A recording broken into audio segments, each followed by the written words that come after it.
شکر گزاری کے لیے ایسا کیا کرنا چاہیے کہ جس سے یہ ملک بھی آگے بڑھے اور حقیقی معنوں میں جو آزادی، جو مقصد ہمارے آبا نے حاصل کیا تھا اور جو سوچا تھا اس کے مطابق وہ زندگی گزار سکے؟ آپ اس حوالے سے اپنی خوبصورت رائے سے ہم سب کو مستفیض فرمائیں۔ آپ نے جو سوال کیا ہے، مجھ سے پہلے جو حضرات بات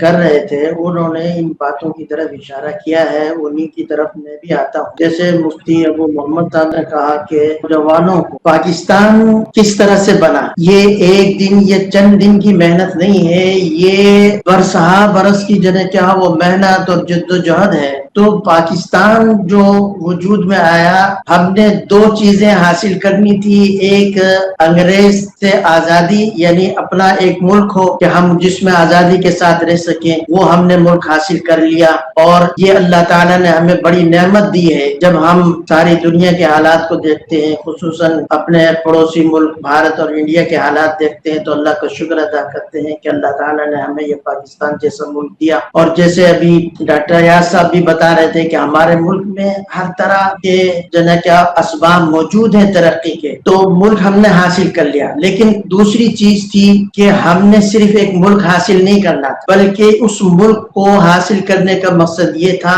کہ ہم آزادی کے ساتھ اپنے دین پر عمل کریں، ہماری اپنی شناخت ہو، ہماری اپنی تہذیب ہو، ہمارا اپنا قانون ہو، اسلامی قانون جو قرآن و حدیث ہمیں دیتا ہے، اس کے مطابق ہم زندگی گزاریں۔ تو ہم نے ایک نعمت تو حاصل کر لی، لیکن اس دوسری چیز کے حصول میں ہم اب تک ناکام ہیں۔ اس کے اسباب اور وجوہات تو بہت مختلف ہے۔ تو نوجوانوں کو اس بات پر لانا ہے، پہلے تو یہ بتانا ہے کہ کتنی قربانیوں کے ساتھ یہ ملک حاصل ہوا، ان قربانیوں کا بار بار تذکرہ ہو ان نوجوانوں کے سامنے، تاکہ ان کے دل میں اس ملک کی، اس آزادی کی قدر آئے۔ اور دوسرا کہ 65% نوجوانوں کی تعداد ہمارے ملک میں موجود ہے،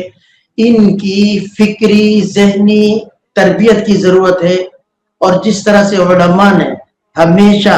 تحریکات میں، جد و جہد آزادی میں حصہ لیا، میں سمجھتا ہوں کہ علماء کی ذمہ داری ہے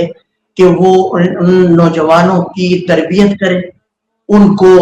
دین کے بنیادی اصول سمجھائیں، قرآن و حدیث کی محبت ان کے دل میں پیدا کریں، حضور اکرم صلی اللہ علیہ وسلم کی محبت اور عظمت پیدا کریں، تاکہ ان کو اپنے اس نظریے سے لگاؤ۔